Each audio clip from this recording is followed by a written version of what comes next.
नमस्कार मित्रों, आपका स्वागत है न्यूराइज क्लासेस पर। आशा करते हैं आप सभी लोग अच्छे होंगे। आज है 22 मार्च और 22 मार्च के जितनी भी महत्वपूर्ण करंट अफेयर के प्रश्न बन सकते हैं, आइए उन पर चर्चा करेंगे। साथ में कुछ महत्वपूर्ण फैक्ट भी जानेंगे। आइए बात कर लेते हैं। जैसा कि डेट आरओ की फिक्स हो चुकी है, 27 जुलाई में पेपर है आरओ का, और यूपीपीसीएस के भी फार्म पड़ चुके हैं। तो उसको टारगेट करके ही ये करंट अफेयर डिजाइन की जा रही है। जो भी आरओ में है, यूपीपीसीएस में जिस तरीके से कथन में प्रश्न बनाए जाते हैं, उसी तरीके से यहाँ पे डिजाइन किया जा रहा है। और यहाँ पे एक चीज़ महत्वपूर्ण बन जाती है कि जो भी करंट अफेयर यहाँ पे होती है, उससे रिलेटेड पहली घटनाएं जो होती हैं उसको भी बताया जाता है साथ में। तो आपके जो है सामान्य दिन का जो पोर्शन होता है वो भी आपको तैयार हो जाता है। और जो करंट अफेयर से रिलेटेड ही सामान्य दिन भी पूछी जाती है, और जो भी 10+2 की परीक्षाएं होती हैं उसमें किस तरीके से प्रश्न बनाया जाएगा उस पर भी चर्चा करेंगे। आइए बात कर लेते हैं। तो यहाँ पे प्रश्न देखिए दिया है, हाल ही में दिवस मनाया गया, तो दिवस से इस तरीके से प्रश्न बनाया जा सकता है। यहाँ पे दिया अंतर्राष्ट्रीय वन दिवस के संबंध में सही उत्तर चुनिए। तो यहाँ पे किसके संबंध में चुनना है? तो अंतर्राष्ट्रीय वन दिवस के संबंध में सही उत्तर चुनना है। तो यहाँ पे कथन दिए, ये प्रतिवर्ष 21 मार्च को मनाया जाता है। फिर दूसरा कथन दिया, इसकी 2025 की थीम वन और खाद्य पदार्थ, इसको इंग्लिश में फॉरेस्ट एंड फूड आ सकता है लिख के। फिर तीसरा दिया है, ये दिवस संयुक्त राष्ट्र महासभा ने 2012 में 21 मार्च को घोषित किया। तो यहाँ पे देखिए 21 मार्च को मनाया जाता, बिल्कुल ठीक है। इसकी 2025 की थीम वन और खाद्य पदार्थ, बिल्कुल ठीक है। और इसको संयुक्त राष्ट्र महासभा के द्वारा 2012 में 21 मार्च को मनाने के लिए घोषित किया गया था। बिल्कुल तीनों कथन जो हैं ठीक है। तो हमारा राइट आंसर हो जाएगा ऑप्शन नंबर डी वाला हो जाएगा, और तो सभी हो जाएंगे। अब यहाँ पे देखिए, अगर बात करते हैं 10+2 की परीक्षाएं जो भी होती हैं, यूपी पुलिस के, ग्रुप डी की है, तो उसमें करंट अफेयर में ये पूछा जा सकता है कि अंतर्राष्ट्रीय वन दिवस जो हाल ही में मनाया गया उसका थीम क्या है। तो थीम पूछा जा सकता है, या कब मनाया जाता है। देखिए जब भी कोई दिवस से प्रश्न पूछा जाता है, जब परीक्षाएं होती हैं उससे रिलेटेड जो पहले मनाए जा चुके होते हैं दिवस, उन्हीं से पूछता है। तो इसकी थीम पूछी जा सकती है जो भी वनडे एग्जाम होते हैं और 10+2 वाले, तो उसमें या तो दिवस पूछा जा सकता है या कब घोषित किया गया, स्टेटिंग में बन सकता है। ठीक है, आइए अगले प्रश्न की बात करते हैं। अगला यहाँ पे प्रश्न दिया है, हाल ही में जो है एक इंडेक्स जारी किया गया, कौन सा? तो वर्ल्ड हैप्पीनेस इंडेक्स 2025 के संदर्भ में सही उत्तर चुनने हैं। ठीक है, किसके संबंध में? तो वर्ल्ड हैप्पीनेस इंडेक्स 2025 में जो हाल ही में जारी किया गया है उसके संबंध में सही उत्तर चुनने हैं। तो आइए देख लेते हैं। तो यहाँ पे दिया है, ये index wellbeing research centre Oxford university ने 20 मार्च 2025 को जारी किया। अब 20 मार्च को ही क्यों जारी किया जाता है, अभी बात करेंगे। फिर दूसरा कथन दिया है, इस इंडेक्स में फिनलैंड 7.7 इसका स्कोर रहा है, लगातार 8वीं बार शीर्ष पर रहा है। कितनी बार रहा है? तो 8वीं बार शीर्ष पर रहा है। कौन? तो फिनलैंड, इस इंडेक्स में लगातार। फिर तीसरा दिया है, इस इंडेक्स में 147 देशों में भारत का जो स्थान मिला है वो 118वां स्थान मिला है भारत को। फिर बात करते हैं, इस इंडेक्स में सबसे निचला स्थान अफगानिस्तान का है। ठीक है, ये इस तरीके से हमेशा हैप्पीनेस इंडेक्स से प्रश्न बनता है, और 100 में 100% इस तरीके से प्रश्न बनाया जाएगा। तो यहाँ पे बात करते हैं, तो यहाँ पे देखिए इंडेक्स जो है वेलबींग रिसर्च सेंटर के द्वारा जारी किया था, बिल्कुल ठीक है। ठीक है, और फिनलैंड 8वीं बार लगातार जो है शीर्ष पर रहा है, बिल्कुल ठीक है। और 147 देशों की रैंकिंग जारी की जिसमें भारत का जो है 118वां स्थान रहा है, और सबसे निचला जो है अफगानिस्तान का स्थान रहा है। तो इसका जो राइट आंसर हो जाएगा वो आंसर नंबर डी वाला हो जाएगा। उपरोक्त सभी हो जाएंगे। ठीक है, अब यहाँ पे देखिए वन लाइनर में कैसे पूछा जाएगा, 10+2 की जो परीक्षा होती है उसमें कैसे पूछा जाएगा, बात कर लेते हैं। देखिए अगर पूछ लिया जाए कि हैप्पीनेस जो है दिवस कब मनाया जाता है, तो ये मनाया जाता है 20 मार्च को, इसलिए जो है 20 मार्च को ही ये इंडेक्स जारी किया जाता है। फिर उसके अलावा बात करते हैं, अगर पूछ लिया जाए वर्ल्ड हैप्पीनेस इंडेक्स में 2025 में शीर्ष पर कौन रहा है, तो फिनलैंड रहा है। या आपने भारत की रैंकिंग पूछी जा सकती है 10+2 में, तो 118वां स्थान रहा है। ठीक है, सबसे निचला स्थान अफगानिस्तान का रहा है। तो वन लाइनर में ऐसे पूछा जाएगा, और वैसे अगर कथन में यूपीपीसीएस वगैरह में बनाया जाएगा तो इस तरीके से प्रश्न बनाया जाता है। ठीक है, क्योंकि उच्च स्तरीय परीक्षाओं में इसी तरीके से प्रश्न बनता है। आइए आगे बात करते हैं। अगला प्रश्न दिया है, हाल ही में अंतर्राष्ट्रीय प्रसन्नता दिवस किस तिथि को मनाया गया? देखिए वही प्रश्न है, और इस तरीके से प्रश्न बनाया जा सकता है।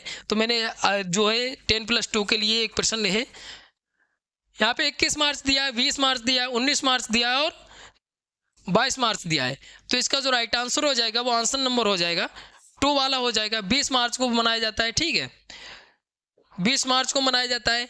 अब यहाँ पे बात करते हैं तो इसका थीम क्या है इस बार का, तो इसका 2025 का थीम क्या है, केयरिंग एंड शेयरिंग।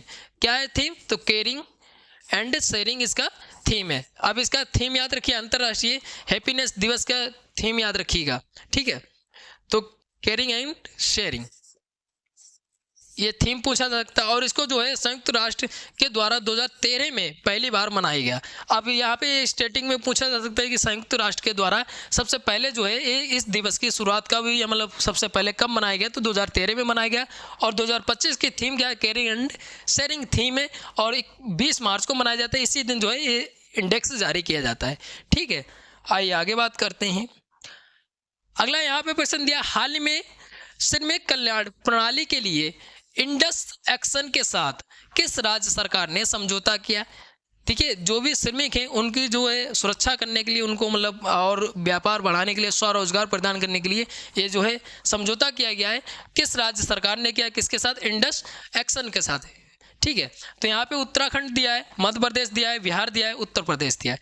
तो ये जो है उत्तर प्रदेश, ठीक है, उत्तर प्रदेश ने किया है। अब यूपी स्पेशल ये महत्वपूर्ण बन जाता है, ठीक है, यूपी स्पेशल के लिए महत्वपूर्ण बन जाता है। यूपी पीसीएस हुई, आरओ का भी पेपर है, तो ये महत्वपूर्ण बन जाता है क्योंकि ये 100% प्रश्न पूछा जाएगा। अब यहाँ पे देखिए इसका समझौता कहाँ पे होता है, लखनऊ में होता है, ठीक है, लखनऊ में होता है, 3 वर्ष के लिए किया गया है। वैधता कितने वर्ष की है, 3 वर्ष के लिए की गई। अब दूसरी बात यहाँ पे, अब जब उत्तर प्रदेश आई तो उत्तर प्रदेश की राजधानी पूछी जा सकती है, ठीक है, उत्तर प्रदेश की राजधानी क्या, लखनऊ है।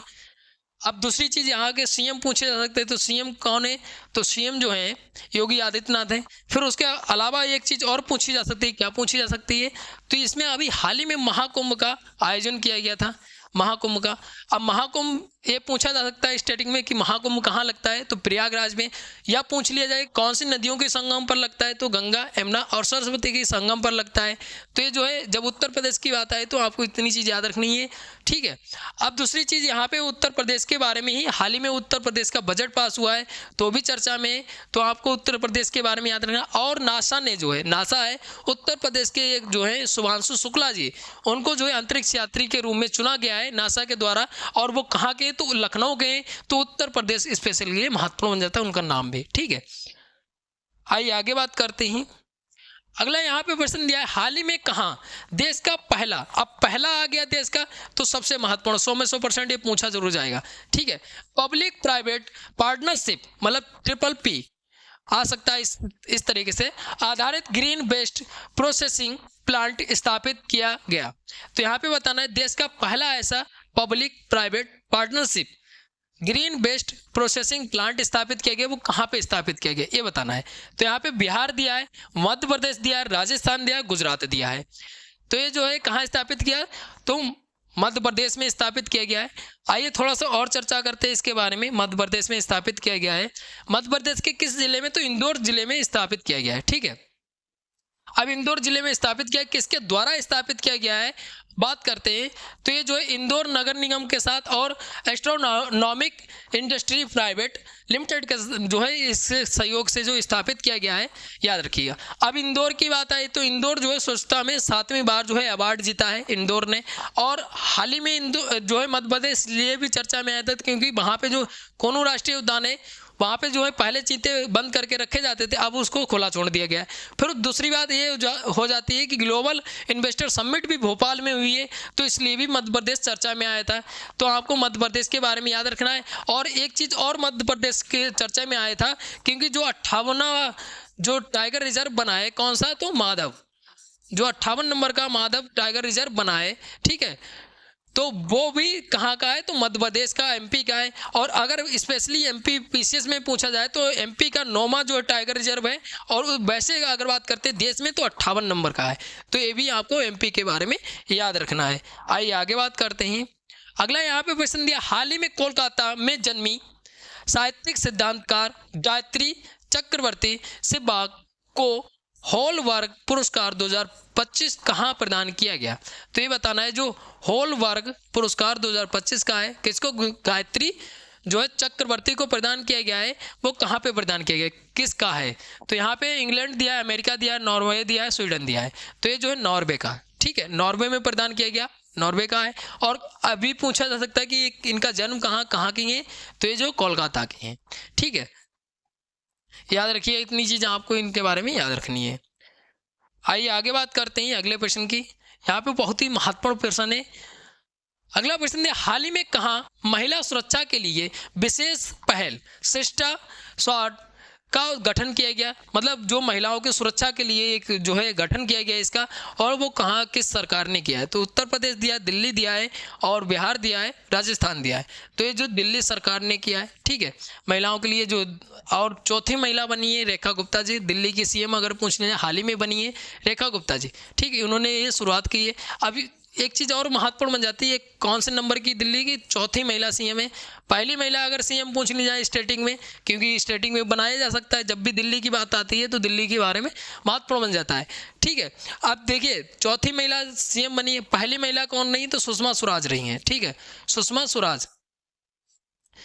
स्वराज नहीं है। उसके अलावा यहाँ पे सुषमा स्वराज के बाद शीला दीक्षित रही हैं, फिर आतिशी जी रही हैं, और फिर ये रेखा गुप्ता जी बनी है चौथी महिला दिल्ली की सीएम।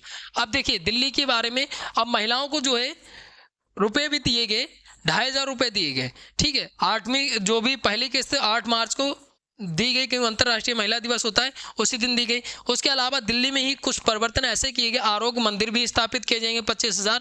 और उसके बाद जो है दिल्ली में ही जो यमुना नदी है उस पर सफाई हो चुकी है, अब उसमें अंडर वाटर टैक्सी भी चलाई जाएगी, और जो है छोटे जहाज भी चलाए जाएंगे। अब वहाँ पे ये परिवर्तन हुआ है।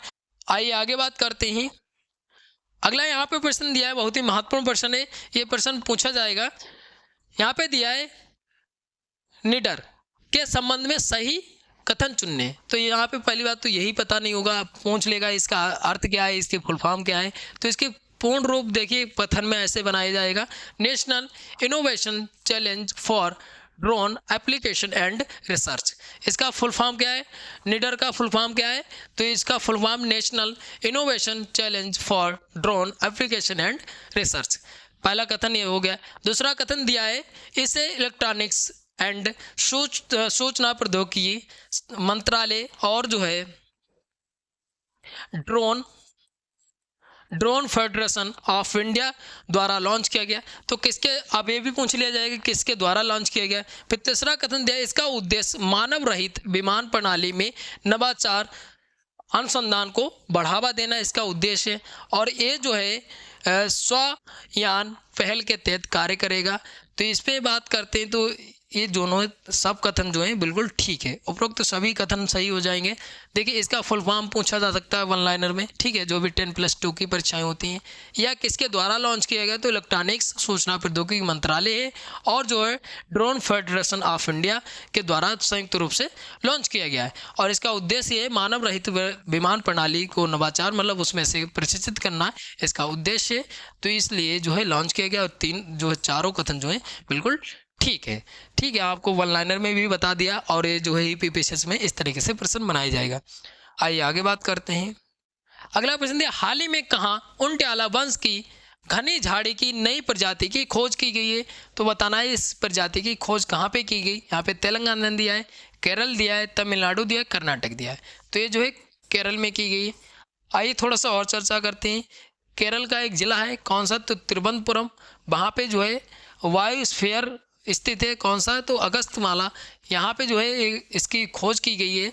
अब बात करते हैं इसका नाम क्या दिया गया है, तो उंटियाला कैरलेसिस इसका नाम दिया गया है। तो ये महत्वपूर्ण बन जाता है, इसका नाम क्या दिया गया है। और इसकी एक नमूना 27 वर्ष पहले भी खोज की गई थी। अब केरल की बात आई है, तो केरल में ये बात पूछी जा सकती है कि केरल का नाम अब जो है केरलम कर दिया गया है, ठीक है, केरलम कर दिया गया है।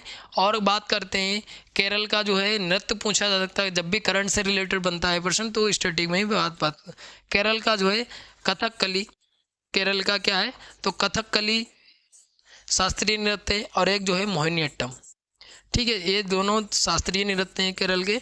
तो ये भी चीज़ आपको याद रखनी है, ठीक है।